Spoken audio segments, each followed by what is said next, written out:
మామూలుగా ఒక సినిమాలో హీరో ఒక్కడే విలన్లని చితక్కొడితేనే మనకి ఫుల్ కిక్ వస్తుంది. కానీ ఒకసారి ఊహించుకోండి, హీరోతో పాటు ఆయన భార్య, కూతురు కూడా రంగంలోకి దిగి రౌడీలకు ఎదురుతిరిగితే ఎలా ఉంటుంది? అదే ఈ blast zone cinema speciality.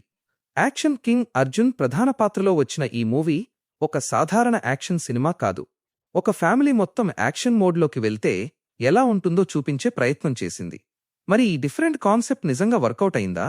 Arjun మరోసారి తన మార్క్ చూపించారా? ఫైట్స్, కథ, ఎమోషన్స్ ఏ రేంజ్లో ఉన్నాయో ఇప్పుడు ఈ రివ్యూలో డీటెయిల్గా మాట్లాడుకుందాం.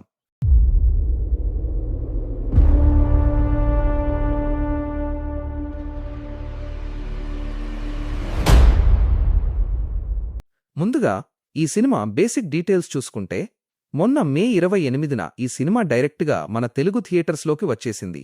ఈ సినిమా రన్ టైం కరెక్ట్గా 2 గంటల 24 నిమిషాలు ఉంది. సుభాష్ డైరెక్ట్ చేసిన ఈ సినిమాకి మన KGF fame Ravi Basrur music ఇచ్చారు. ఇదొక పక్కా యాక్షన్ థ్రిల్లర్ మూవీ అని ముందే ఫిక్స్ అయిపోండి. అసలు స్టోరీ ఏంటంటే, అర్జున్, అభిరామి, వాళ్ల కూతురు ప్రీతి ముకుందన్, వీళ్ళది ఒక సింపుల్ మిడిల్ క్లాస్ ఫ్యామిలీ. బయటకి చాలా సైలెంట్గా ఉంటారు, కానీ వీళ్లు ముగ్గురు కరాటేలో పెద్ద మాస్టర్స్. ఒక పెద్ద రౌడీ గ్యాంగ్తో వీళ్ళకి సడన్గా ప్రాబ్లం వస్తుంది. ఆ తర్వాత వీళ్ళు ఆ గ్యాంగ్తో ఎలా ఆడుకున్నారు అనేది స్టోరీ. యాక్షన్ కింగ్ అర్జున్ తన మార్క్ యాక్షన్తో అదరగొట్టేశాడు. ఆ కరాటే మాస్టర్ రోల్కి ఆయన పర్ఫెక్ట్గా సెట్ అయ్యారు. ఇక కూతురు క్యారెక్టర్లో చేసిన ప్రీతి కూడా చాలా స్ట్రాంగ్గా, డేరింగ్గా చేసింది. ఆఫీస్లో తనను ఇబ్బంది పెట్టిన వాళ్లని తనే ఓన్గా హ్యాండిల్ చేసే తీరు, అక్కడ వచ్చే సీన్స్ భలే ఉంటాయి. కాని అందరికంటే పెద్ద సర్ప్రైజ్ ప్యాకేజ్ ఎవరంటే తల్లిగా చేసిన అభిరామిగారు. ఒక సైలెంట్ హౌస్ వైఫ్ లాగా ఉంటూనే ఫ్యామిలీకి ప్రాబ్లం వచ్చినప్పుడు ఆవిడ రౌడీలని కొట్టే విధానం మైండ్ బ్లోయింగ్ అనిపిస్తుంది.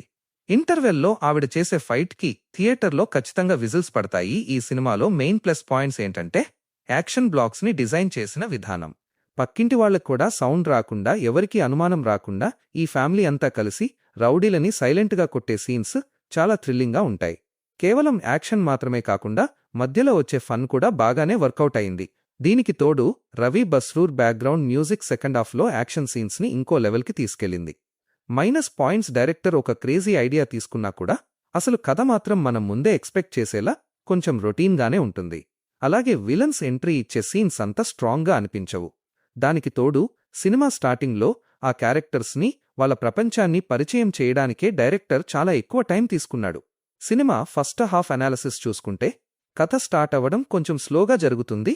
వాళ్ళ ఫ్యామిలీ, ఆఫీస్ ప్రాబ్లమ్స్ చుట్టూ తిరుగుతూ కొంచెం ల్యాగ్ అనిపిస్తుంది. కానీ ఎప్పుడైతే విలన్స్ వాళ్ళ ఇంటికి వస్తారో అక్కడ్నుంచి సినిమా ఫుల్ స్పీడ్ అందుకుంటుంది. కరెక్ట్గా ఇంటర్వెల్ బ్యాంక్ వచ్చేసరికి నెక్స్ట్ ఏం జరుగుతుందా అనే ఒక మంచి క్యూరియాసిటీ ఆడియన్స్లో వస్తుంది. ఇక సెకండ్ హాఫ్కొచ్చేసరికి సినిమా వేరే లెవెల్కి వెళ్ళిపోతుంది. ఫుల్ యాక్షన్ మోడ్ అన్నమాట. విలన్స్కి, ఈ ఫ్యామిలీకి మధ్య నడిచే mind game, back to back వచ్చే ఫైట్ సీక్వెన్సెస్ సెకండ్ హాఫ్ని చాలా ఎంగేజింగ్గా ఉంచుతాయి. ఆ ఎండింగ్ కూడా యాక్షన్ లవర్స్కి మంచి కిక్కిస్తుంది. ఈ సినిమా ఫ్యామిలీతో చూడొచ్చా అంటే, ముందు ఒక విషయం క్లియర్గా చెప్పాలి. ఇది ఫ్యామిలీ స్టోరీ బ్యాక్డ్రాప్లో నడిచినా అసలు కోర్ మాత్రం పక్కా యాక్షన్. సినిమాలో ఎక్కడా వల్గారిటీ లాంటి ఇబ్బందికరమైన అంశాలు లేవు. కాని ఫైట్స్, బ్లడ్, వైలెన్స్ మాత్రం గట్టిగానే ఉన్నాయి. ఆ చిన్నపిల్లలకు ఈ యాక్షన్ డోస్ కాస్త ఎక్కువగా అనిపించే అవకాశం ఉంది. కానీ యాక్షన్ సినిమాలు ఇష్టపడే యూత్, అలాగే మాస్ ఎంటర్టైనర్స్ చూడటానికి ఇష్టపడే వాళ్లకు మాత్రం ఈ సినిమా బాగా కనెక్ట్ అవుతుంది. ఫైనల్గా చెప్పాలంటే, ఈ బ్లాస్ట్ జోన్ మూవీ ఒక డీసెంట్ యాక్షన్ ఎంటర్టైనర్. మీరు యాక్షన్ సినిమాలకి పెద్ద ఫ్యాన్ అయితే ఖచ్చితంగా ఈ సినిమా మీకొక బెస్ట్ థియేటర్ ఎక్స్పీరియన్స్ ఇస్తుంది. ఆ ఫైట్స్, ఆ రవి బస్రూర్ సౌండ్ డిజైన్ థియేటర్లో చూస్తేనే ఆ ఫీల్ వస్తుంది. సో ఇదండి ఫ్రెండ్స్, ఇవాల్టి మన మూవీ రివ్యూ. నా రివ్యూ మీకు నచ్చితే వెంటనే ఒక లైక్ వేసి మన సినీలోకం ఎక్స్ ఛానల్ని ఖచ్చితంగా సబ్స్క్రైబ్ చేసుకోండి. నెక్స్ట్ మీకు ఏ సినిమా రివ్యూ కావాలో కింద కామెంట్స్లో చెప్పండి. మళ్ళీ ఇంకో వీడియోలో కలుద్దాం. By by.